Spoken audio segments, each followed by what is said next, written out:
로마의 삼복더위가 그토록 기승을 부리지 않았더라면 나는 산조바니 로톤도에 가리라고는 꿈에도 생각하지 않았을 것이고 따라서 이 책도 세상에 나오지 않았을 것이다. 솔직히 말해야 할까? 사실은 몇 년 전부터 카푸치노의 그 오상을 받은 비오 신부의 사태를 두고 어찌나 소문이 요란했던지 누가 사기를 쳤거나 장사 속이다 싶어 그따위 것은 아예 무시하고 있었다.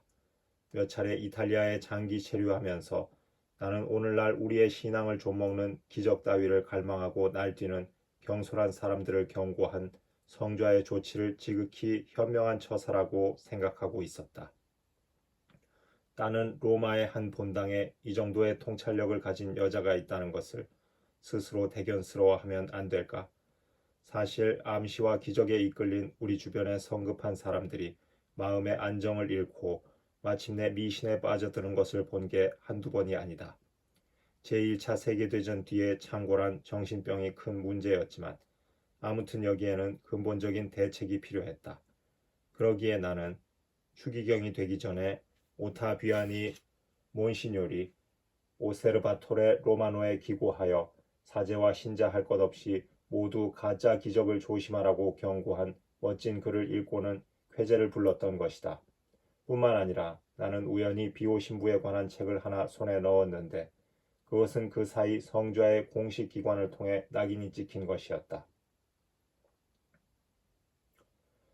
오세르바토레 로마노의 1952년의 한 기사에서 금서 목록으로 지목된 비오 신부에 관한 책의 목록을 유력한 신문들이 공개한 일이 있다.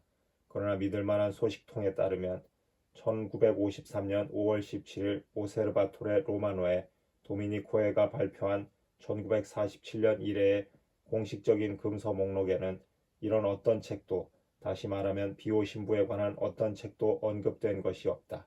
이 책들은 성좌의 금서 목록에는 없었다는 말이다. 즉 유죄 판결을 받은 것은 아니었다. 그렇다고 성좌의 이 공식 기구가 이들에게 문제가 있을 때 광신적인 경거망동이라든가 너무 과장되는 것을 경고하지 않는다는 것은 아니다. 산조바니 로톤도의 위대한 사도와 아무리 원수진 사람이라도 자칭 이 성인을 옹호한답시고 떠들어대는 그의 존경자들보다는 패단이 적었을 것이다. 그를 감싸며 입씨름이나 일삼고 무르의만 일으킨다면 말 많은 세상에서 욕먹는 것은 정작 당사자밖에는 없다. 구역질이 나서 나는 그 책을 덮었다. 그러던 중 나는 어떤 사람의 증언을 하나 들었는데 이것이 어찌나 진솔했던지 위의 첫인상은 전혀 다르게 바뀌어 갔다. 이것이 없었더라면 로마의 그 삼복더위도 내 편견을 바꾸지는 못했을 것이다. 역에서 나는 난데없이 포자행 차표를 샀다. 대천사 성 미카엘의 성지, 몬테 가르가노 산기슭에 산조바니 로톤도라면 최소한 밤은 시원할 것이 아닌가. 일석이조라는 것은 이를 두고 하는 말이다. 공기는 폐에 좋을 것이고 그 비오 신부란 사람도 볼 수 있을 것이고 내 눈으로 직접 확인해 볼 수밖에 없다 싶어 나는 기차에 올랐다. 나폴리를 지나자 기차는 찜통이 되었다. 건너편 자리에는 젊은 부부가 땀을 철철 흘리고 있다. 엄마 무릎에는 볼이 포동포동한 아이가 덥지도 않은지 쉴 새 없이 재롱을 부리고 있고 아빠는 아이와 놀아준다고 온갖 재주를 부리면서 그저 좋아서 싱글벙글이다. 그러면서 그들은 연신 나를 훔쳐보고 내 기분에 신경을 쓰는 듯했다. 내가 말을 걸자 자리는 한순간에 본물이 터졌다. 그러고 보니 그들은 그 수다스러운 나폴리 사람들이다. 내가 너무 점잖게 있었던 것이 꽤나 숨막혔던 모양이다. 사실 함께 여행하면서 서로 말도 트지 않는다는 것은 그리스도교 신자답지 않다는 느낌도 들었다. 그런데 그 떠들썩한 잡음의 홍수에서 내 귀에 어떤 이름이 들려왔다. 비오 신부, 비오 신부한테 가세요. 그때 아빠는 아이를 팔에 안아 안고 깨물다시피 키스하고는 내게 한마디 한마디 또렷하게 말하는 것이었다. 비오 신부님이 아니었다면 조반니는 태어나지 못했어요. 우리도 그분한테 은총을 감사하러 가는 길이랍니다. 물론 나는 자세한 얘기를 듣고 싶었다. 남부 이탈리아인 특유의 그 달변으로 때로는 성모님까지 들먹이면서 그들은 쉬지 않고 다음과 같은 얘기를 하는 것이었다. 진호는 나폴리의 항구 노동자로서 공산당 당원이었다. 프란체스카는 결혼 전에 자전거 사고로 고생했다고 했다. 첫 아이를 임신하고 나서 진찰을 받았더니 의사들은 어머니를 살리려면 아이는 희생시켜야 한다는 청천벽력 같은 말을 하더라는 것이었다. 완전히 허탈해진 가운데 프란체스카는 오상의 카푸치네 신부에게 편지를 썼다. 답장은 없었다. 낙태 수술을 받는 날 그녀는 혼자 눈물에 젖었다. 교회는 유산을 금한다는 걸 아셨던가요? 하고 내가 물었다. 난 교회엔 안 갔어요. 저희가 못 가게 했으니까요. 그녀가 작은 소리로 대답했다. 그런데 그날 그녀는 난데없이 침대 옆에 서 있는 갈색 옷을 입은 한 수도자를 보았던 것이다. 어떻게 들어왔는가 하고 생각했지요. 왜냐하면 제 남편은 성직자만 보면 잡아먹으러 들었거든요. 교회를 싫어했으니까요. 그 수도자는 웃으며 겁주는 신용으로 손가락을 치켜 올리고 이렇게 말했어요. 이런 어리석은 짓을 왜 해요? 아이는 태어날 것이요. 사내 아이일 테니 이름을 조반이라고 하세요. 그는 곧 사라졌는데 나는 새로 용기가 났지요. 가족들은 야단이었지만 의사는 본인의 승낙 없이는 수술할 수가 없었습니다. 나는 비호 신부가 은총을 빌어줄 것을 믿었습니다. 그의 사진을 몇 번 봤는지 몰라요. 틀림없는 그였어요. 그리고 만사 뜻대로 되어 지금 이렇게 꼬마를 보여드리려고 산조바니 로톤도에 가는 길이랍니다. 조바니가 태어났으니 이젠 댁도 성직자 잡아먹는 사람이 아니기를 바래요. 라고 내가 웃으며 젊은 아빠에게 말했더니 이야기 도중 곧잘 소리내어 아이에게 키스하던 그도 좋아서 몸을 뒤흔들며 알았다는 신용을 했다. 부인이 정색을 하며 말했다. 그게 무슨 말씀이에요? 그때부터 이 양반은 주일 미사에는 꼭 간답니다. 우린 또 폼페이의 성모님께 순례도 했고요. 어디 그뿐인가요? 나를 미쳤다고 욕하던 시어머니가 사람들 앞에서 우리 이야기를 마구 퍼뜨리고 다니자 공산당 패거리들은 찍소리 못하고 말았지요. 안 그래요, 여보? 그러나 남편은 아내가 늘어놓는 말에는 깊이 들어가지 않고 말했다. 부인, 들어보세요. 비호 신부님은 보통 신부가 아닙니다. 그분 덕택에 나는 검은 두루마기들에게 호의를 갖기 시작한 거예요. 이것은 기적이고 하느님이 존재하신다는 건 틀림없는 사실입니다요. 저녁 6시쯤 포자에 도착했을 때 나는 이 젊은 부부의 가족사를 횡하니 외웠다. 그만큼 그들을 경청했던 것이다.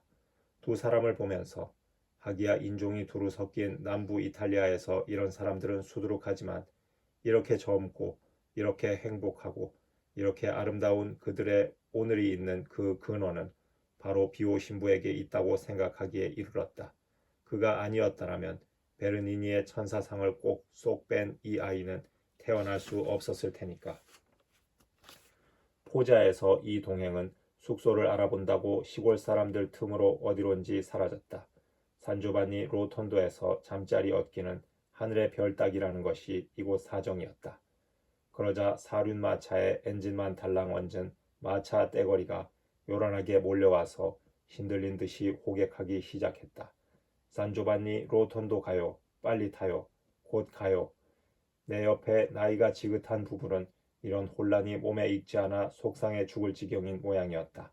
이탈리아 사람인데도 그랬다. 우린 제노바에서 왔다고요. 밤새껏 기차를 타고 말이에요. 우리는 함께 타기로 했다. 요금을 3분의 2로 깎은 뒤 여긴 남부니까 운전사는 우리를 태워 덜커덩거리며 출발했다. 보통은 이런 택시가 흔하다지만 오늘은 토요일 저녁이라 얼마나 붐볐는지 모른다. 길은 그다지 가파르지 않았다. 마치 바닷가에 미풍을 들이키며 가는 기분이었다. 이글거리던 해가 넘어가자 진홍색으로 물든 서쪽 하늘은 차츰 자홍색의 노을이 되어 희미해졌다.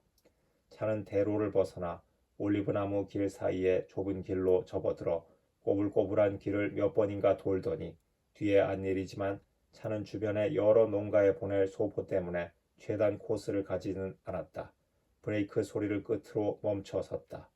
운전사는 모자를 벗고 격식을 갖추어 소리쳤다. 산조바니 로톤도. 내 옆에 부인이 성호를 그었다. 오는 사이 그녀나 남편 모두 한 번도 입을 떼지 않아 그 침묵이 그렇게 고마울 수가 없었다. 어스레한 소용돌이로 뻗어나간 여러 골목의 시장 바닥은 온통 잿빛으로 바뀌어 주변 경관은 쥐죽은 듯 적막했다. 온종일 석회석 땅바닥은 햇볕을 기갈나게 빨아들였다가 밤에 장막이 내리면서 이제 괴물처럼 바싹 말라 구석구석에서 열을 내뿜었고 못내 아쉬운 시원한 바람은 부질없이 네로와 칼보 산꼭대기에서 맴돌고 있었다. 부릅뜬 눈망울로 뚫어지라고 바라보는 이 시간의 경치는 산등성이의 모든 윤곽이 섬세한 양각으로 패어져 전혀 딴 세상으로 바뀌었고 비밀스런 문이 빠끔 저 세상으로 트인 느낌인데 검은 대지는 마냥 불침범을 서고 있었다. 난데없는 종소리가 침묵을 깨뜨렸다. 수도원입니다. 라고 운전사가 설명했다. 다른 사람과는 달리 그는 말이 많지 않았다. 우리가 비집고 들어가는 길은 점점 더 붐비기 시작했다. 여관이 하나 있기에 차에서 내렸다. 물론 빈 방이 있을 리 없다. 어쩌면 민박이라도. 여기저기 물어보았지만 어딜 가나 사람으로 넘치고 있었다. 잠자리 하나 얻으려면 한 달 전부터 예약을 해야 한다는 것이었다. 그렇다면 그 많은 순례자들은 다 어떻게 한다지? 그야 모두 노숙하는 수밖에. 기쁨을 소중히 여기는 비호 신부도 사람들의 편의에는 전혀 신경을 쓰지 않는다는 얘기이다. 내가 보고 있는 것은 모두 내 친구의 말과 일치하고 있었다. 산조반니 로톤도에서는 먹지 않고 자지 않아도 만족한다고. 서글프지만 이제 나도 별 수 없이 돌파구를 찾지 않을 수 없었다. 될 대로 되라지. 다행히 가벼운 가방이라 이것을 들고 2km 떨어진 수도원을 향해 걸어갔다. 가는 길에는 저래도 되는가 싶은 모양으로 각 처소에서 열심히 십자가의 길을 기도하는 수많은 사람들이 보였다. 가는 길 오는 길 두 방향으로 순례자들은 큰 소리로 묵주의 기도를 바치고 있었다. 그들을 관찰했다. 대부분은 이탈리아 사람이다. 하지만 저토록 열심히 기도를 하다니 세상이 뭐라고 하든 부끄럽다는 생각 하나 없이 전심전력으로 기도에 몰두하고 있는 것이다. 남자도 여자의 수만큼은 되었다. 막다른 골목이 수도원이었다. 오른쪽으로 퇴적토 뒤에 숨어서 건축용 발판에 둘러싸인 채 거대한 새 건물의 뼈대가 얼굴을 내밀었다. 유명한 고통을 더하는 집이라는 병원이다. 로마에서 이 병원을 짓고 있다는 이야기는 들었는데 비오 신부에게 오는 기부금은 모두 여기에 쏟아 부어진다는 것이었다. 그는 35년 전부터 여기에 살고 있지만 그 사이 수도원의 모습은 하나도 달라진 것이 없다. 400년 전에 세워진 이래 아마 아무도 손을 대지 않은 모양이다. 흰 칠을 한 외벽은 프란치스코 회의 가난을 그대로 말해주고 있었다. 조그마한 창문들이 수도자들의 독방을 가리키고 있다. 성당 정면의 마루머리에는 다음과 같은 팻말이 보인다. 하느님의 이 집은 은총의 마리아님께 축성되고 1629년에 개수되었음. 서투른 서체이기는 하지만 이것은 비오 신부의 충정을 미리 예고하는 듯한 인상 깊은 의미의 말이다. 그 옛날 카푸친회에서는 일부러 이 오지를 택하여 교부 성 프란치스코의 가르침과 정진에 따라 기도에 몰두하려 했다. 하지만 지금에 와서 이 현명한 조치는 그 예상에서 완전히 빗나가 버렸다. 이제는 옛날처럼 관구장 신부는 피곤하거나 신경쇠약이 된 수도자를 이 산조바니 로톤도에 보낸다는 것은 엄두도 낼 수 없게 되었다. 얼마 전 비오 신부의 한 동료 사제는 내게 여기에 6달 동안 머무는 사이 지속적인 계엄 상태 때문에 허리 한번 펴보지 못하고 문자 그대로 녹초가 되었더라고 했다. 낮이고 밤이고 간에 여기엔 휴식이란 없소. 보세요, 저 사람들의 무리를. 사실 비오 신부의 측근들은 휴식 같은 것은 생각할 수도 없었다. 또 측근들은 단지 교대만 하면 되지만 그에게는 교대라는 것이 없다. 그는 죄인들의 속죄인이고 가시적인 어떠한 사슬보다도 더 질기고 끊어질 줄 모르는 죄의 사슬의 속죄인이었다. 죄의 사슬은 그를 무자비하게 그 고장 그 자리에다 묶어 놓았다. 나는 이 가난한 수도원 앞마당에 서서 선전문구와는 전혀 다른 어떤 비오 신부라는 사람을 머리에 떠올려 보았다. 새로운 호기심이 발동하기 시작했다. 하지만 뭐니 해도 지금은 어두운 밤이다. 광장 앞은 아직도 끊임없는 사람들의 내왕이 한창이다. 순례자들은 서로 신뢰하면서 새로운 소식이 없는가 하고 주고받고들 하고 있다. 모두 두 가지 관심사뿐이다. 다음 날의 미사와 언제 고백할 차례가 되느냐는 둥. 맞아. 얼마 전부터 원장 신부는 고민 끝에 무서운 얼굴을 한 수사에게 전권을 주어 여퍼녀들 무리의 질서를 잡기 위해 번호와 날짜가 찍힌 카드를 나누어 주도록 조치하고 있었다. 하지만 이탈리아라는 나라는 그렇게 호락호락한 나라가 아니다. 질서를 잡는다고 아무리 해봤자 약삭빠른 거래가 없어지는 것은 아니다. 내일 쓸 내 카드를 드릴게요 하고 어떤 여인이 말한다. 그 대신 내 부탁도 잊어선 안 돼요. 그러나 그 사이 나는 서글퍼져서 아시시의 성 프란치스코가 바라는 완전한 기쁨에는 족탈불급이라는 것을 느꼈다. 배도 고프고 좀 잤으면 하는 생각이 꿀떡 같았다. 도대체 어디서 잠을 잔단 말인가. 기분이 언짢아질 수밖에 없었다. 시계의 야광침은 21시를 가리키고 있다. 새벽 2시에는 비오 신부의 미사를 기다리는 장사진에 붙어 서야 하는 것이다. 그때 왼쪽 저 아래로 발걸음을 재촉하는 뚱뚱한 여자가 눈에 들어왔다. 내가 말을 걸었다. 아주머니, 안녕하세요. 누군지는 몰랐지만 돌아온 대답의 악센트를 보고 가슴이 철렁했다. 맙소사, 혹시 미스 메리 파일이 아닐까? 그녀라면 바르셀로나의 A 몬시뇰과 그녀를 잘 안다는 친구들이 늘 얘기하던 그 사람이다. 맞아, 그 사람이야. 나는 유명한 사람들 이름을 들먹이며 내 값어치를 한껏 높였다. 애교 넘친 그녀는 거리낌 없이 자기를 따라오라고 했다. 나는 걸으면서 지금의 곤궁을 얘기했다. 그녀는 웃었다. 내 방에 침대가 하나 더 있어요. 어쩌다 지금 비었지만요. 오, 성 프란치스코의 친절이여. 이제 살았구나.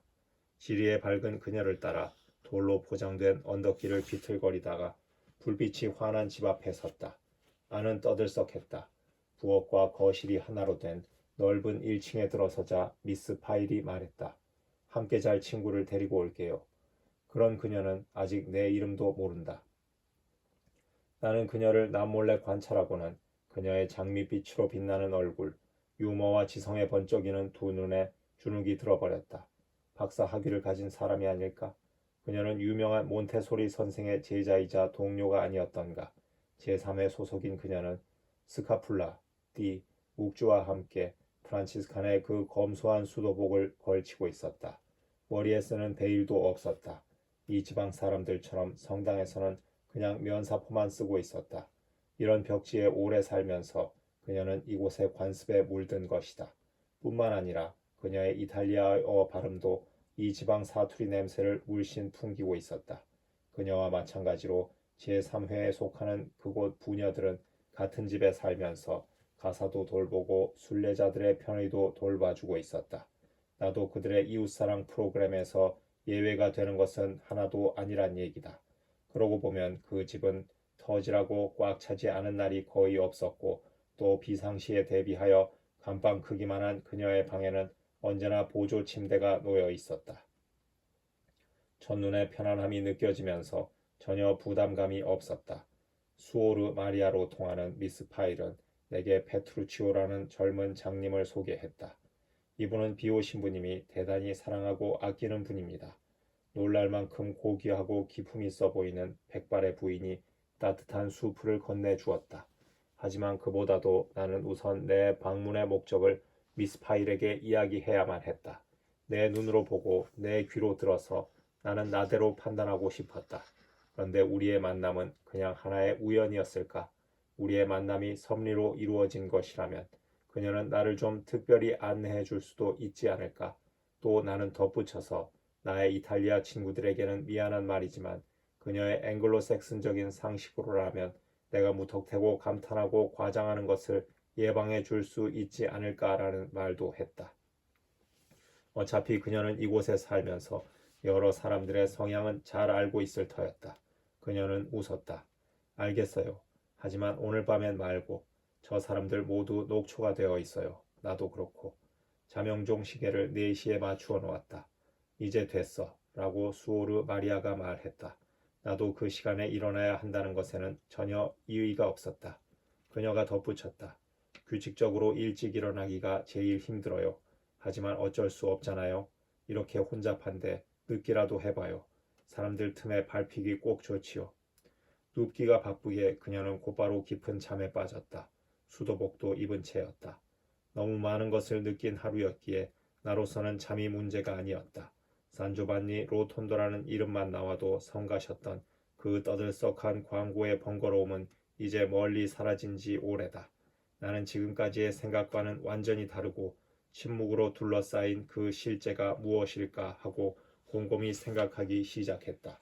이 혼란 때문에 엉뚱한 길로 빠지지나 않을지 모르겠다.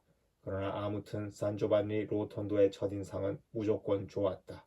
검소하기 짝이 없는 프란치스칸의 이 분위기, 그리고 약에 쓰려 해도 없는 광신의 흔적. 도대체 이 비오신 분은 어떤 사람이란 말인가? 나는 카푸친의 친구들에 둘러싸여 있는 꿈을 꾸고 있었다. 그 가운데 흰 수염의 친절한 거인이 새벽 미사를 알리는 종을 치고 있었다. 벌떡 일어났다. 자명종 시계가 요란하게 울리고 있었다.